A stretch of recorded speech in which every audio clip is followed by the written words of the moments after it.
ஆடவே கூடாது வாழ்க்கையில் அப்படின்னு சொல்லும் போது நான் டோர் ஓப்பன் பண்ணி பாருறேன், இவர் தான் பாடுறாரு அப்படின்னு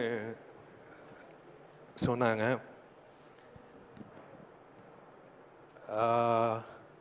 ವಿಶಾಲ್ ಸರ್, ವೀಕ್ಷಕರ ನಮಸ್ಕಾರ. ನೆನ್ನೆ ವಿಶಾಲ್ ರವರ ಒಂದು ವಿಡಿಯೋ ಬಹಳಷ್ಟು ವೈರಲ್ ಆಗಿತ್ತು ಸೋಷಿಯಲ್ ಮೀಡಿಯಾದಲ್ಲಿ, ಇದರದ್ದೇ ಸುದ್ದಿ ಕೂಡ ಆಗಿತ್ತು.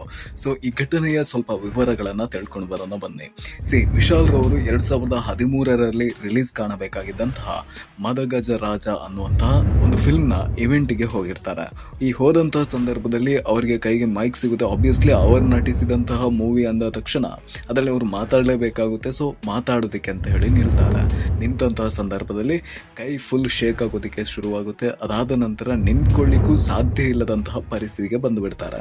ಸೊ ಈ ಟೈಮ್ನಲ್ಲಿ ಅವರು ಸ್ಟೇಜಿಂದ ಕೆಳಗಿಳಿತಾರೆ. ಕೆಳಗಿಳಿದಂತಹ ಸಂದರ್ಭದಲ್ಲಿ ಸ್ವಲ್ಪ ಅಳೋದು ಕೂಡ, ಎಮೋಷನ್ ಕೂಡ ಅಲ್ಲಿ ವ್ಯಕ್ತವಾಗುತ್ತೆ. ಆದರೆ ಈ ಘಟನೆ ಏನು ಅನ್ನೋದು ಸ್ಪಷ್ಟವಾಗಿ ಕೆಲವೊಬ್ಬರಿಗೆ ಗೊತ್ತಿಲ್ಲ. ಸೊ ಏನಾಗಿದ್ದಾರೆ, ಏನಾಯಿತು, ವಿಶಾಲ್ ರವರಿಗೆ ಏನಾಗಿರ್ಬೋದು, ಯಾಕೆ ಅಂತ ಹೇಳಿದರೆ ಕನ್ನಡಕ್ಕೆ ಬಹಳಷ್ಟು ಹತ್ತಿರದ ನಟ. ತಮಿಳಿನಲ್ಲಿ ನಟಿಸ್ತಾ ಇದ್ರೂ ಕೂಡ, ಫಿಲ್ಮ್ನಲ್ಲಿ ಏನೇ ಆದರೂ ಕೂಡ ಕನ್ನಡ ಇಂಡಸ್ಟ್ರಿ ಏನಿದೆ ನೋಡಿ, ಇದನ್ನು ಬಹಳಷ್ಟು ಬೆಳೆಸಿದಂತಹ ನಟ ಕೂಡ ವಿಶಾಲ್. ಹೌದು, ಯಾಕೆ ಈ ಮಾತನ್ನು ಹೇಳ್ತಿದ್ದೀನಿ ಅಂತ ಹೇಳಿದ್ರೆ, ಯಾವಾಗ KGF ಫಿಲ್ಮ್ ಬಂತು ನೋಡಿ, ಈ ಟೈಮ್ನಲ್ಲಿ ತಮಿಳಿನಲ್ಲಿ ಏನಾದರೂ KGF ಸೌಂಡ್ ಮಾಡಿತ್ತು ಅಂತ ಹೇಳಿದರೆ ಅದಕ್ಕೆ ಮೇನ್ ರೀಸನ್ ಈ ನಟ.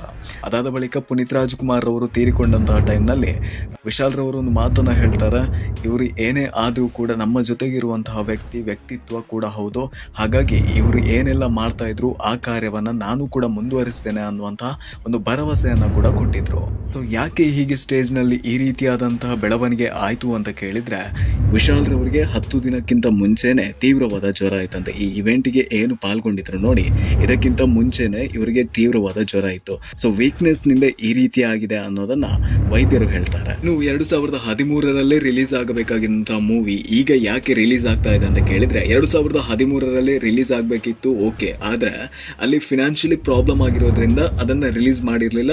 ಬಹುತೇಕ 13 ವರ್ಷದ ಬಳಿಕ ಜನವರಿ 12, 2025ಕ್ಕೆ ರಿಲೀಸ್ ಮಾಡ್ತಾ ಇದ್ದಾರೆ.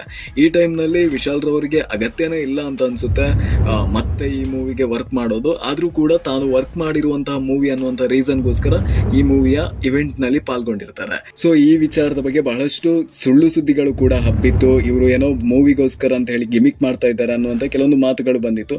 ಆದರೆ ವಿಶಾಲ್ ರವರ ವ್ಯಕ್ತಿತ್ವವನ್ನು ನೋಡಿದಾಗ ಖಂಡಿತವಾಗ್ಲೂ ಇಂತಹ ಗಿಮಿಕ್ ಅನ್ನು ಮಾಡುವಂತಹ ಅವಶ್ಯಕತೆ ಅವರಿಗಿಲ್ಲ. ಹಾಗೇನೆ ಅವರ ಫಿಲ್ಮ್ ಅನ್ನು ನೋಡಿದ್ರೆ ಗೊತ್ತಾಗುತ್ತೆ ನಮಗೆ ಯಾವ ರೀತಿ ಹೇಗೆ ವರ್ಕ್ ಮಾಡ್ತಾರೆ ಅನ್ನೋದನ್ನು ನಾವಿಲ್ಲೇ ಅಲ್ಲೇ ಗಮನಿಸಬಹುದು. ಆದರೂ ಕೂಡ ಇನ್ನೂ ಕೆಲವರು ಇದೇನೋ ಗಂಭೀರವಾದ ಕಾಯಿಲೆ ಇರಬೇಕು, ಈ ರೀತಿಯಾದಂತಹ ಕೆಲವೊಂದು ಸುಳ್ಳು ಸುದ್ದಿಯನ್ನು ಹಬ್ಬಿಸ್ತಾ ಇದ್ದಾರೆ. ಸೊ ದಯವಿಟ್ಟು ಇದಕ್ಕೆ ಕಿವಿ ಕೊಡೋದನ್ನು ಕಡಿಮೆ ಮಾಡಿ. ಹಾಗೇನೆ ಅಪೋಲೋ ಆಸ್ಪತ್ರೆಯಿಂದಲೇ ಕನ್ಫರ್ಮೇಶನ್ ಬಂದಿದೆ, ಇವರಿಗೆ ಏನೂ ಆಗಿಲ್ಲ. ಸೊ ಅವರಿಗೆ ವೀಕ್ನೆಸ್ ನಿಂದ ಈ ರೀತಿ ಆಗಿರುವಂತದ್ದು ಅನ್ನೋದನ್ನ ಹೇಳಿದ್ದಾರೆ. ಇವರು ಬೇಗ ಗುಣಮುಖ ಆಗಿ ಬರಲಿ ಅನ್ನೋದಷ್ಟು ನಮ್ಮ ಹಾರೈಕೆ. ಈ ವಿಡಿಯೋ ನಿಮಗೆ ಇಷ್ಟ ಆಗಿದ್ರೆ ಲೈಕ್ ಮಾಡೋದನ್ನ ಮರಿಬೇಡಿ. ಧನ್ಯವಾದಗಳು. Like, share, comment, subscribe. My I go now?